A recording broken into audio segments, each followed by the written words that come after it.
who is Beth? Beth has been focused on optimizing websites for customer experience, search engine marketing, and increasing conversion for more than a decade. So she has a lot of experience in the SEO and website usability space.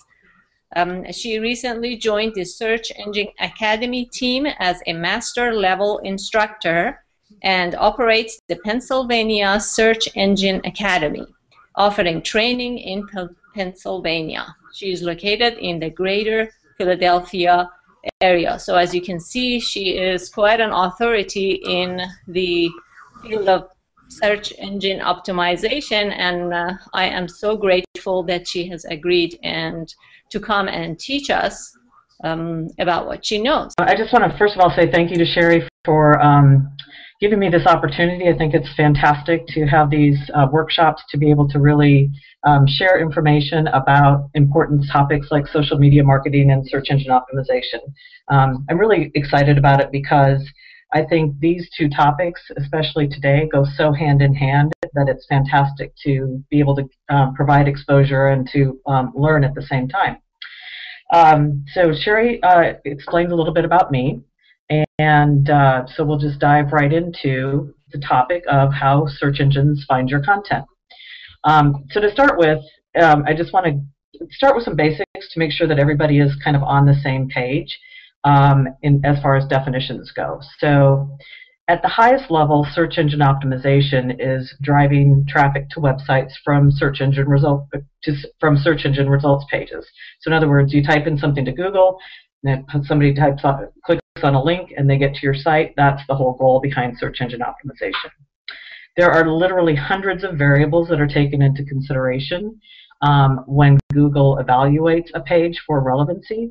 But optimizing a variety of variables such as content, website structure, internal and external links are things that you do to try and increase your visibility and position on a search engine's result page. There's organic versus paid search. So search engine results pages are divided into sponsored links and organic listings. Organic search is defined by search results that come up naturally based on authority and relevancy. And paid search refers to ads that are relevant to the search, but where the link is displayed because the search engine will get paid by the website owner for every click. So when you click on those sponsored links, you may or may not know it, but somebody's paying for that. And one thing I do like to always note about paid search is that quality of the landing page and the relevancy of the ad copy to the landing page is taken into consideration for paid search as well as organic search. So it's important all around to have a good quality site. Just quickly, the anatomy of a, whoa, what happened? The anatomy of a search engine page, or search engine results page. You can see where I've got it highlighted in yellow. Those are the paid placements, and the unhighlighted are the organic placements. One kind of just interesting note is that over the past several years, the behavior of internet shoppers has changed quite a bit. And it used to be that a higher percentage of eyeballs and clicks went to the paid ads, and now that's really not the case anymore. SEO is done largely through the use of incorporating keywords that your target audience will use to search the internet. But it's really a lot about more than keywords and links. It's the process of optimizing web pages so that they'll be found on Google. But it's also about integrating with other internet marketing strategies such as social media marketing, content marketing, pay-per-click, blogging, and website design. In many ways, I think of search engine optimization as the very beginning of the customer experience. There are some key success factors for search engine optimization. The first one is a well-structured and easy-to-navigate site. So your website needs to be organized in a hierarchy that makes it easy for visitors and for search engines to understand and follow the relationships. We've all been on those websites where it's horribly difficult to navigate them and you can't figure out where to go. Well, if as a human it's hard to navigate, the answer is that it's also hard for a search engine to figure out what the website's all about as well. All the pages should be labeled in a clear fashion, and when possible, they should include important keywords. Content, everybody says it all the time, content is king, and it's very true. Some things to keep in mind about content are that it needs to be relevant, and what that means is that it's related to the products and services sold on the website. If you have content on your website that has nothing to do with what you provide, it might be really well written, but it's not going to be considered relevant, and it's not going to help you. Quality needs to be error-free and grammatically correct. Unique has not been published on another website. So content that appears on the internet that has more than one URL is considered to be duplicate content. And that's not really to be confused with. You can syndicate content, but then there's also actually copying and pasting the same piece of content on a different website. The reason that that's a problem is because Google's only going to show one result, right? They're not going to show multiple links with the exact same content. And they're going to pick the original source, or they're going to do their best to pick the original source of the content. So what happens to the duplicate, the site that has the duplicate content on it, is that number one, the link's not going to be shown, so they're not getting any SEO value out of it. And number two, it actually could end up degrading or devaluing the overall reputation of their site as Google looks at it, because they have duplicate content on it. You want your content to be fresh. Search engines reward websites that frequently update and add new content, and make sure it's optimized. So the use of keywords, phrases appropriately into text, images, video, and don't forget about local. If you have a local business, you want to include things like your location, landmark, zip codes, things that people would be using in their terms that might be different from a broader search. Keywords plus content. It's a really simple formula. Good keywords and the wrong context equals the wrong theme and low relevance. You're not going to get found. Good keywords plus the right context equals the right theme, and you're going to get high relevance. So it's all about making sure that your keywords are used in the right context and they're, again, relevant. Links. People talk a lot about links, particularly external links. They are a vote for your website, as many people have said it. One thing I want to mention, though, is that not all links are created equal. So links from higher authority sites have more link juice, or provide you more benefit than links from sites that aren't considered authority. But then there's also the difference between a do follow link and a don't follow link, and or no follow link, which most links from social media sites or social networks are no follow.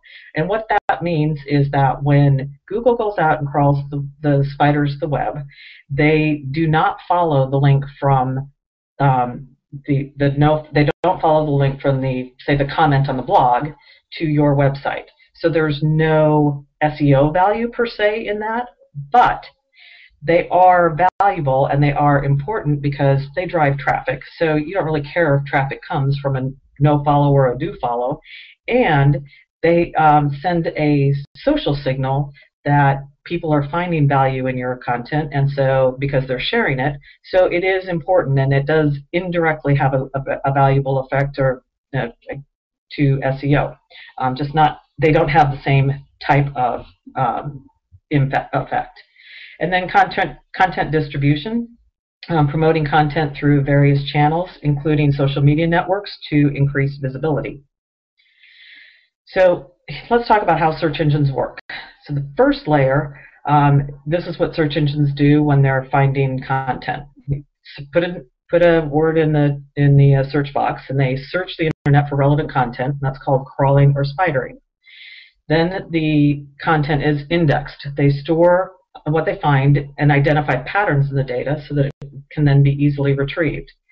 Then they process the content, comparing the search term to the index content, calculate the relevancy based on hundreds and hundreds of factors, and determine which pages are the most relevant to the search term, and then retrieve those results and display them on a search engine results page. So that sounds pretty straightforward, but it gets a little bit more complicated than that.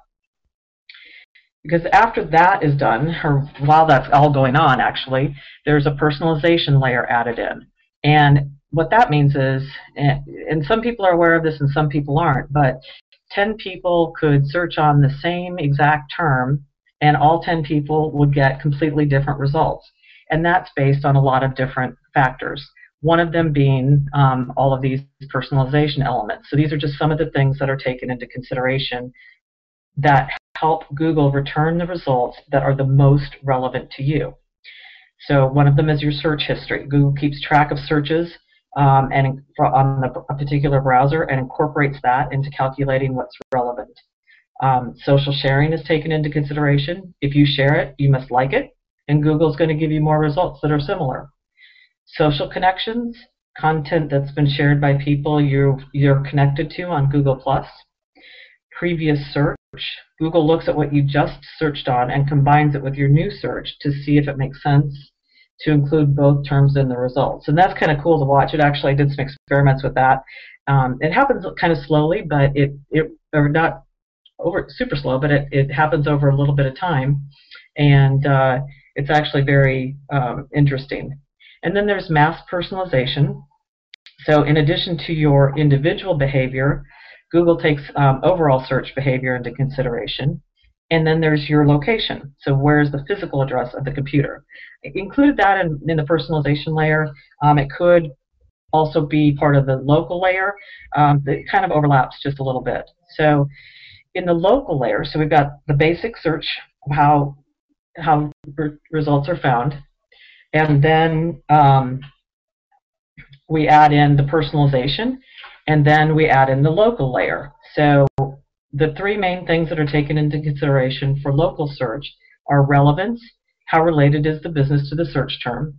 So this is something that a lot of local businesses kind of struggle with. For example, I was working with someone and they really wanted to be found for Chinese buffet. But they didn't have that anywhere on their website. So if you don't mention it, Google's not going to know it, and you need to make sure that, and you won't get a place in the local listings, which is the where they're mapped out and has the phone numbers and all that kind of stuff. Prominence. This is determined by how well known a business is, and it's gathered from a variety of sources on the web. For local businesses, it's all about citations. And what citations are is really how many listings you have. So the more often Google sees your business listed, the more certain Google is that your business is legitimate. And distance, that's the easy one. Google calculates the distance from your location to the business in your area. Okay. Then there's some other factors that starts getting even more interesting. Semantic search. So search engines are becoming answer engines. And so if you've ever noticed down at the bottom of the search results, if you scroll all the way down, you'll see searches related to whatever it is that you happen to type in. So for example, if someone typed in soy candles, how do we know what they mean? Do they want to buy one? Do they want to learn how one is made? Do they want to learn how to make them? Do they want to know about the benefits of soy candles? So semantic search starts kind of actually it's a technology that's used to figure out what's happening behind that search. And you can see it used on websites where there's the autofill and all that kind of stuff. So it's based on tracking behavior and tracking the path that people take after they search on certain things and that type of thing. So just from a kind of a side tip too, if you're looking for ideas on what to write about or how to incorporate keywords into your writing, you can use this related searches that you see down at the bottom for some ideas. Another factor is natural language processing, which is a technology that incorporates a measure of artificial intelligence into the mix. It means that one thing that's kind of cool about it is it means that you don't have to focus your whole content of your website for one or two topics because it's page specific. Natural language processing is all about themes. It looks at the context of your page and whether or not the keywords within the content are relevant to the theme. So back to that formula, that's where this comes into play. If you try and squeeze keywords into a page where it really doesn't fit within the context or the theme, and it's not going to be considered relevant. The other thing that I find as a writer is really cool is that natural language processing also takes into consideration how well your content is written, not just how well the words are used, the keywords are used. So better written content is going to be rewarded. So this is my little diagram that kind of starts to wrap it up. So really on the left there, it starts with how search engines work and how they find content and display it on a results page. Kind of boils down to, it really starts with your ideas and creativity. Then you do the keyword research. You turn the ideas into great content. Then you promote your content on social networks. Search engines crawl and index your pages. You build external links, and many of them happen naturally. People share your content. Search engines listen to those social signals. The search engines follow the links to your site. Then when somebody searches on it, the search engines consider localization, location, personalizations, social signals, quality, and more. And when that's all said and done, the right people find you. So one thing I do want to mention is that there really is no such thing as being number one. Hopefully you've seen that through all of these different factors, there's just the basic search, and then there's the local factors, there's the context, the themes, the personalization. You cannot search on something and say, that guy is number one, because who's number one for me is not going to be number one for Sherry or for Sean. So really what you need to do is focus on being relevant to your audience, not your rankings. If you're driving traffic organically, you're doing the right things. The important thing is that you're found by the people who need your services. I like to think of Google as kind of a matchmaker that way. If you are getting a lot of organic traffic and you're not getting conversions, it might not be that there's anything wrong with your SEO. It could be that there's something not quite right with your website. So that's where you kind of want to go back to the information architecture, the labeling systems, the whole process, and make corrections there so that you can increase conversion. So just a little bit, I'm just going to leave this up here very briefly, but a little bit about what I do. I do website analysis and competitive intelligence.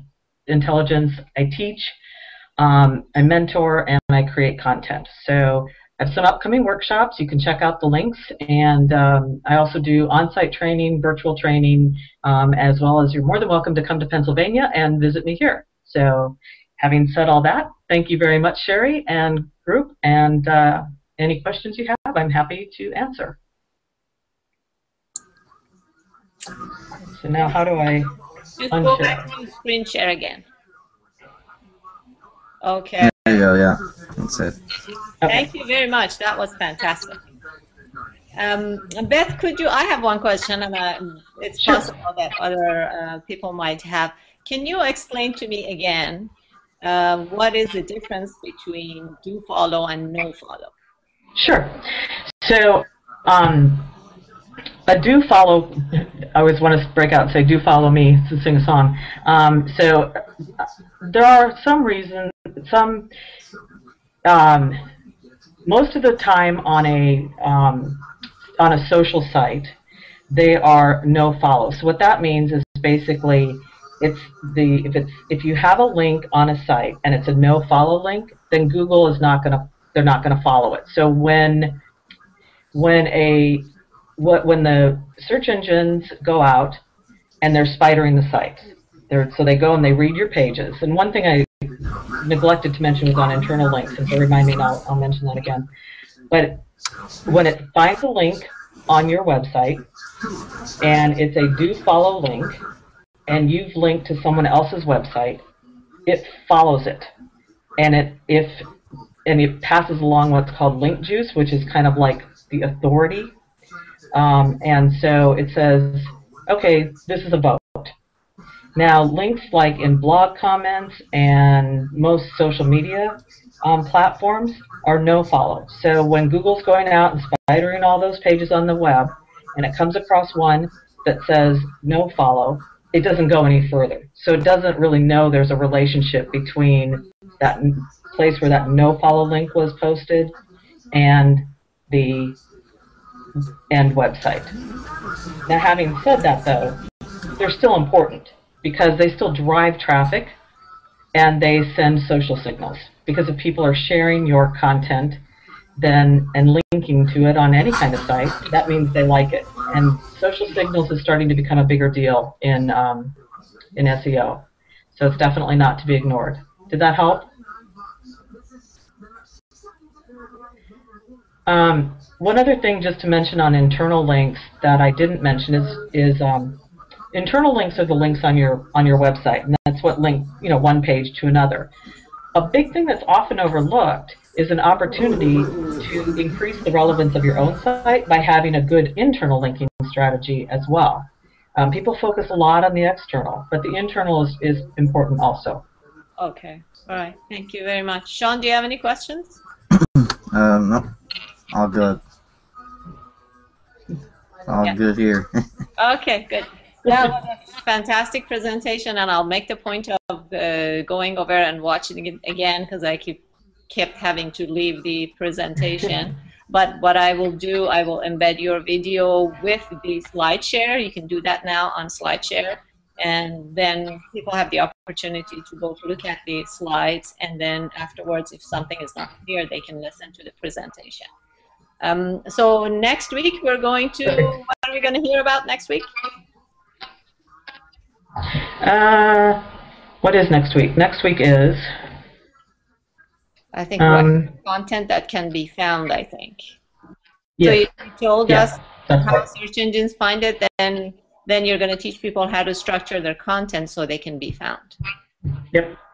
Yep. What are the important parts of the page and how to think about that all that stuff. That's fantastic. I've got so much learning to do. I didn't realize from what you shared, didn't realize there's so much more involved. Somebody told me about NLP the other day, and I said, what is NLP? But now I learned what it is. It's natural language processing. Yeah, it's fascinating. I just find the whole thing, I get really excited, obviously, when I talk about it, but it's just amazing to me how sophisticated it is and how, the thing that I really love about it is that I actually like that it's super complicated, and there's a lot to it because it really opens up the doors to be able to think creatively about how to write content and really to differentiate yourself from the pack. So I think it's exciting. Some people don't like it so well. If it's not static, if they don't change the rules, then it's more exciting. I agree. So thank you very much. Now I'm going to switch to the what's new in social media segment. I'm sure if you'd like to give your opinion or your take. So I'm gonna switch. So be sure to be here next week and hear more of Beth's wisdom. So, and I don't know why it's not showing. Do you see me or the? Oh, you see me. Okay, so I'm going to screen share.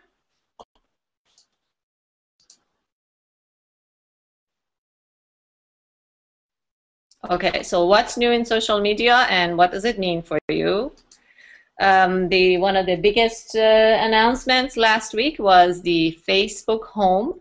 And there's always been a question for Facebook where people always were wondering whether Facebook is ever going to develop a phone, their own operating system for a phone. And Mark Zuckerberg has always said that they have no interest in doing that. And I can understand why, because if you think about it from a mobile perspective, if you're thinking about whenever you try to think about what strategy you take when you want to go into the mobile space, you always have to first think about your audience. And since the whole world basically is Facebook's audience, As Mark explained, it doesn't really make sense for them to create a specific operating system for their own platform. It's better to develop something where Facebook Home can be accessed throughout all sorts of devices. So I think that's very smart of Mark Zuckerberg. That's why he is where he is. So basically, during the presentation on April 4th, Mark Zuckerberg says that they wanted to build an experience for every phone, and they started focusing on Android, and the reason was that Android has been designed from the ground up to be open. So it makes it easier to build things like this Facebook Home in there. It allows people to develop things that is more integrated into the operating system of the phone. And the focus of this effort is to make your home screen, that means when you turn your phone on, Facebook will be your home screen. The status updates on your personal profile will be the home that you will see when you first turn on your phone. So let's take a look at what it looks like. So this would be a home screen in an Android that has this multifaceted Facebook Home app installed.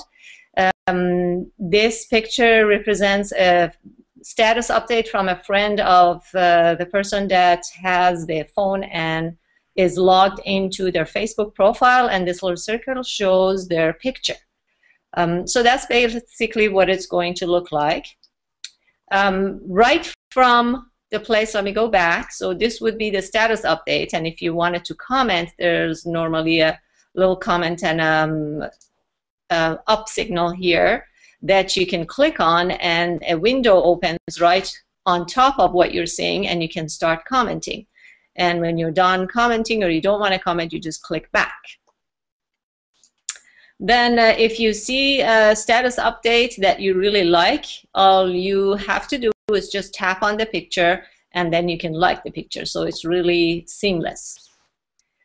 Your notifications, that's how your notifications are going to show up. So the notifications show up as the picture of the person who's tagging you or responding to a comment thread, and then they sort of a snippet of their comment. So you can go through them individually. If you don't want to do anything with them, you can basically gather them all up and get rid of them. It's really interesting. So that's how the notification is going to look like. There's something called chat head that has to do with messaging, and this applies to both messaging that is within Facebook and also your regular SMS that you get on your messaging. So in this case, this person is getting 2 different text messages from this person and that person. So this chat head, the head of the person that has sent you an SMS, shows up on your phone, and you can switch between either of them by clicking on their picture, and this window of the chat opens and you can answer them right away. And if you don't want to answer right now, you just grab it and throw it, sort of swipe it out of your view. Now when you look at it with the Facebook Home, you basically, your whole home screen is taken over by the status up there on your news feed. So how do you get to your other stuff? What you do, you put your finger on your picture. So this happens to be Mark Zuckerberg's account. So you put your finger on your profile picture, and these things pop up. So you have the SMS. This is the last app that you used, and this is the panel for your apps. So you click, you put your finger on that, and a panel opens right on top of the screen that you're looking at. It shows a series of the apps that you can access. So just because the Facebook is taking over the home screen doesn't mean you can't access your Pinterest or Facebook or Twitter or other accounts that you might want to access. How do you get it? You go to the Google Play Store, and Facebook has given you 2 choices. You can either try it just once to see what it feels like, or if you want to add it to your home screen permanently, you can click on this and install it. The Facebook Home will be available on April 12th on these phones, this HTC Ones, HTC One X, Samsung, basically 3 different kinds of Samsung phones. So then we move on to other news. This has to do with social media in the financial industry, and people that operate in the financial industry space are usually worried about using social media, but recently the Securities and Exchange Commission has made it okay for people that work in that industry to communicate key information about various companies or stocks as long as they're compliant with regulation, fair disclosure, and the investors have been alerted about which social media will be used to disseminate such information. So that opens up a great big opportunity for the financial sector to start communicating information to their investors. A couple of pieces of news that my friend and Open Social Media Initiative community members shared with us. We have a great community over at Google+, so if you'd like to join us, just let me know. I realize that people are getting a lot of invitation to a lot of different communities, so I don't bombard people with invitations, and so if you'd like to join the group, just send me a message. So Gordon has shared with us a couple of really interesting news. Excuse me. First of all, this is really welcome news. LinkedIn is becoming even more amazing, and the reason is that you can tag your connections, so you can actually write a status update or respond to a comment and start a conversation with people in your network. So you basically, so LinkedIn is becoming more social, and this is fantastic. Actually, the other day I was thinking that it would be nice on LinkedIn to be able to start a conversation with somebody because the other alternative is to write them a private message. But sometimes it would be good to start a public conversation so you can sort of grow your network and so on and so forth. So in my view, this is a really game changer, and I cannot wait until it becomes available. It's not available yet. As to when it is going to be available, I'm not sure. Another thing, Google Analytics. If you have been following Google Analytics, you know that there's now real-time reports. So as stuff is happening on your website, you can get results. Basically, you can get intelligence as to what's happening on your website as people are coming to your website, which is fantastic. So there's a number of features that's been added to the Google Analytics real-time reports. You can basically analyze events in real time, and what are called events: downloads, mobile, ad clicks, gadgets, flash elements, Ajax embedded elements, and video players.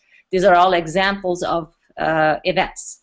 Then the behavior, real-time behavior of your website visitors are now broken down into different categories based on the type of device that people are accessing your website. So it's divided, the data is divided into desktop, tablet, mobile traffic. There's also the ability of creating shortcuts for your favorite real-time segments. So if you don't want to keep creating categories for specific segments, you can just create a category once, and then that's you can create a shortcut, so you just use that shortcut instead of doing it all over again. And finally, there's an ability to compare real-time filtered data against overall real-time data. So depending on who you want to filter, for example, you want to see what percentage of the people that visit your web page are going to click on a call to action. That would be real great information for optimizing the way that your website looks. If you like what you heard, please like and share this video, and if you want to be notified about your future workshops or you want to give us your feedback, please follow this link. It's a bit.ly shortened link, bit.ly /feedback_SM. We'd love to hear from you. So, screen share. Do you see me now? No? Yeah, we see you now.